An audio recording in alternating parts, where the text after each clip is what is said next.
Hello बच्चों, कैसे हो आप।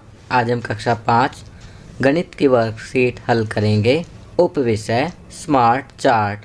तो चलिए वर्कशीट हल करते हैं। प्रश्न 1। यामिनी ने एक प्रोजेक्ट जानवर और पक्षी पर काम किया।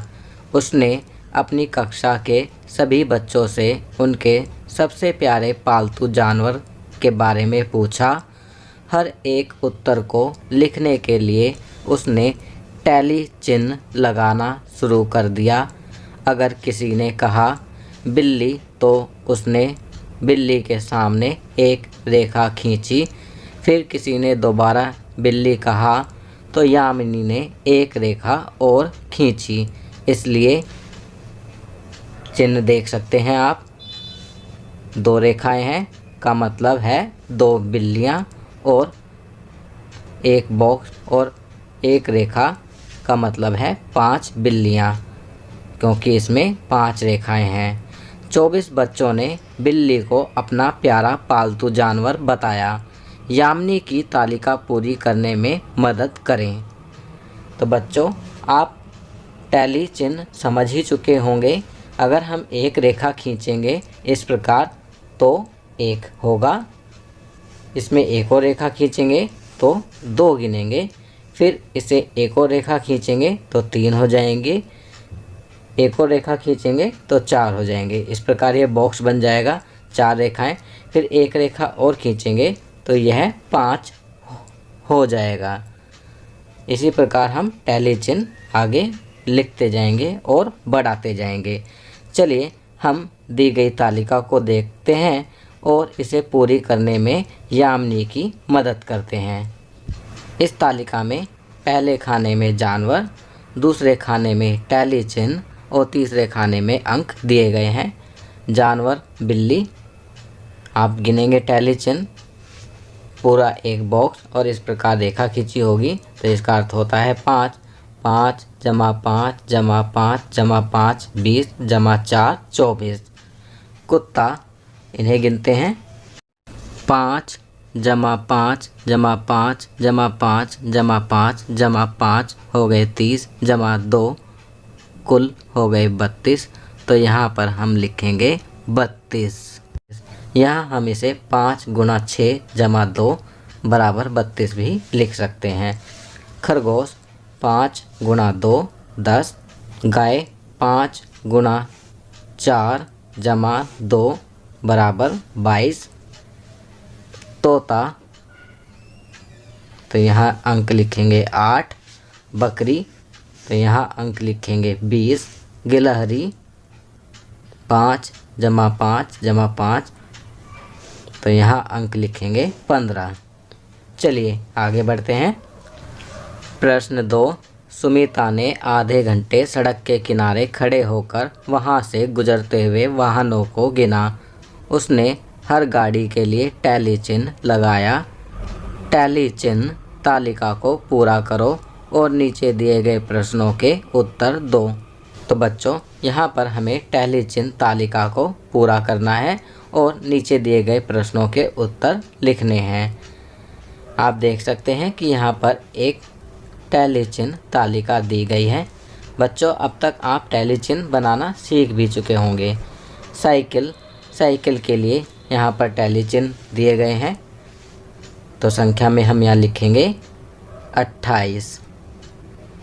कार, टैली चिन्ह गिनेंगे और संख्या में लिखेंगे 12। ऑटो रिक्शा, टैली चिन्ह गिनेंगे 5 10 15 जमा 3 18, तो संख्या में 18 लिखेंगे। बस, टैली चिन्ह गिनेंगे 5 10 15, तो यहाँ संख्या में 15 लिखेंगे। साइकिल रिक्शा, टैली चिन्ह गिनने के बाद संख्या में लिखेंगे 24। ट्रक, टैली चिन्ह गिनेंगे और संख्या में लिखेंगे 6।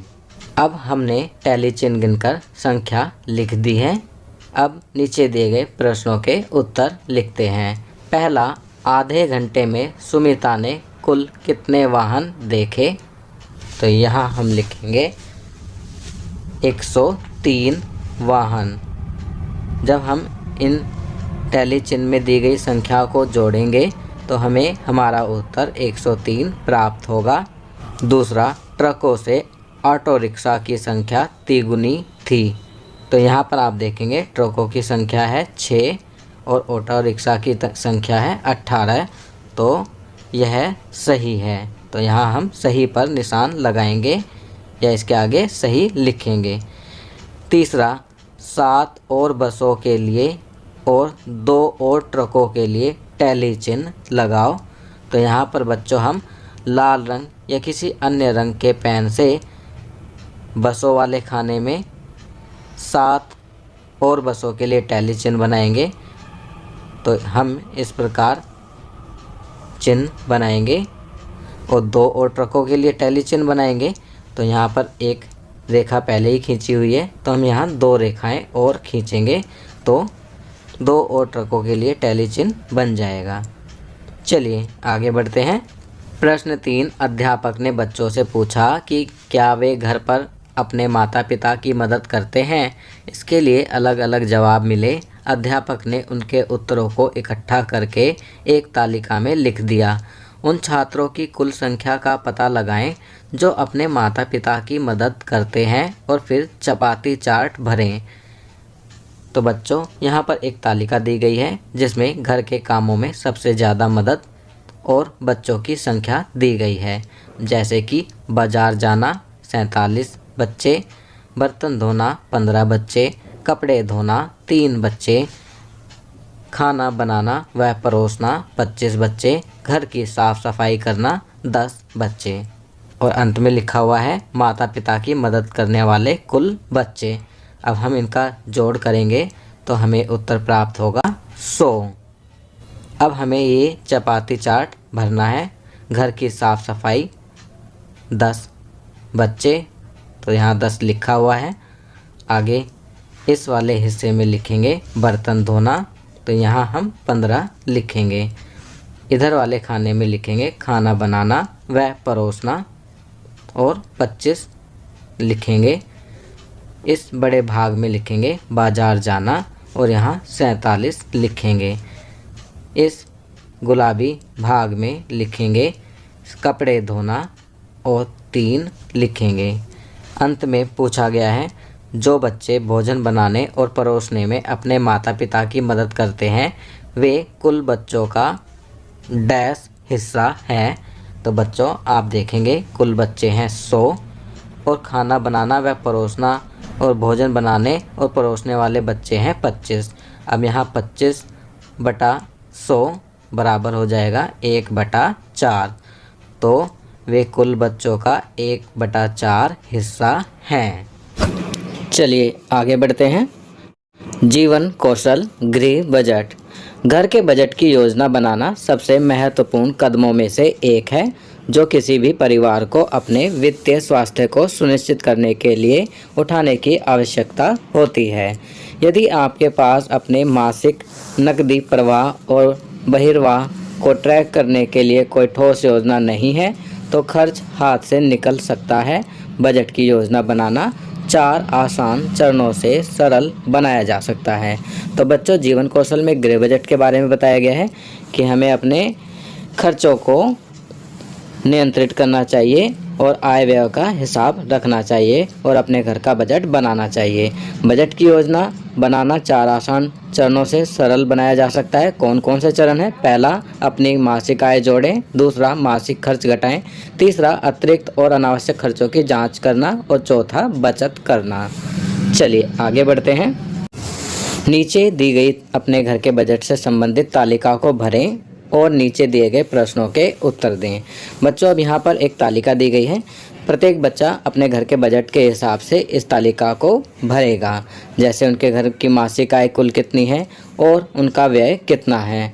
आपकी सुविधा के लिए मैं यहाँ अपने घर के अनुसार इस तालिका को भर रहा हूँ। प्रत्येक बच्चा अपने अपने घर के हिसाब से भरेगा, इसे कॉपी ना करें।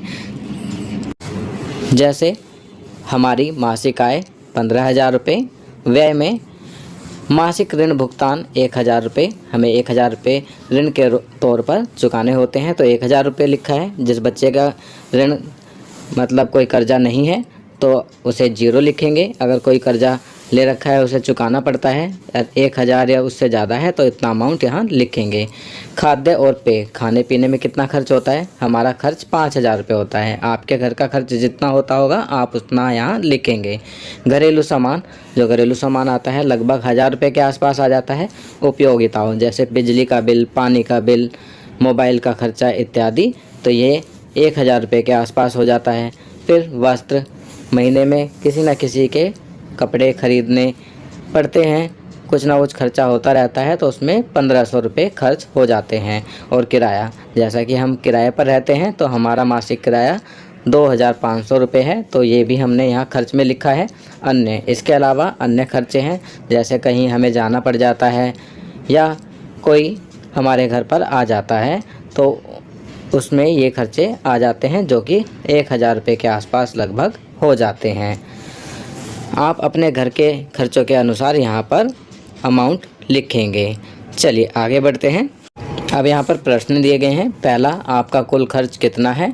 तो बच्चों मैंने अपने कुल खर्च को जोड़ा तो वह आया 13000 रुपये। दूसरा प्रश्न, महीने के अंत में आपकी बचत कितनी है? तो बचत होती है आय घटा व्यय। तो आय कितनी थी? 15000 रुपये और व्यय खर्च कितना था? 13000 रुपये। तो महीने में कुल कितनी बचत हुई? 2000 रुपये। तीसरा, किस गतिविधि में व्यय को न्यूनतम किया जा सकता है? तो यहाँ पर आपको लिखना है कि किस गतिविधि में व्यय को न्यूनतम किया जा सकता है। तो मैं यहाँ लिखूँगा कि वस्त्र खरीदने में व्यय को न्यूनतम किया जा सकता है। चौथा प्रश्न, आपके बचत लक्ष्य क्या हैं? क्या आप उन्हें हासिल करने में सक्षम हैं? इसके बारे में अपने माता पिता से पूछें। तो आपको अपने बचत लक्ष्य बताने हैं। जैसे मैंने यहाँ पर लिखा है, मेरा बचत लक्ष्य है 500 रुपये प्रति माह की अतिरिक्त बचत करना, परंतु नहीं, हम इस बचत लक्ष्य को प्राप्त करने में सक्षम नहीं हैं। ऐसा इसलिए है क्योंकि हमारी आमदनी बढ़ेगी तभी हमारी बचत बढ़ सकेगी। पांचवा प्रश्न, वर्ष के अंत में आपकी वार्षिक आय और बचत क्या है? तो वर्ष के अंत में हमें अपनी पहले वार्षिक आय जोड़नी है। एक वर्ष में 12 महीने होते हैं, 12 गुना 15,000, 15,000 मासिक आय थी तो कुल उत्तर होगा है 1,80,000 और बचत थी 2000 रुपये प्रति माह की, तो 12 महीने में बचत हो गई 24,000 रुपये। तो आप सभी बच्चे अपने अपने घर के अनुसार आय और खर्चों के अनुसार इन प्रश्नों के उत्तर लिखेंगे। तो बच्चों ये वर्कशीट यहाँ कंप्लीट होती है। अगर ये वीडियो आपको अच्छी लगी तो इसे लाइक एंड शेयर ज़रूर करें। अन्य विषयों पर बने हमारे लेटेस्ट वीडियोस को देखने के लिए चैनल को सब्सक्राइब करना ना भूलें और देखते रहिए हमारा channel knowledge kingdom. Thank you.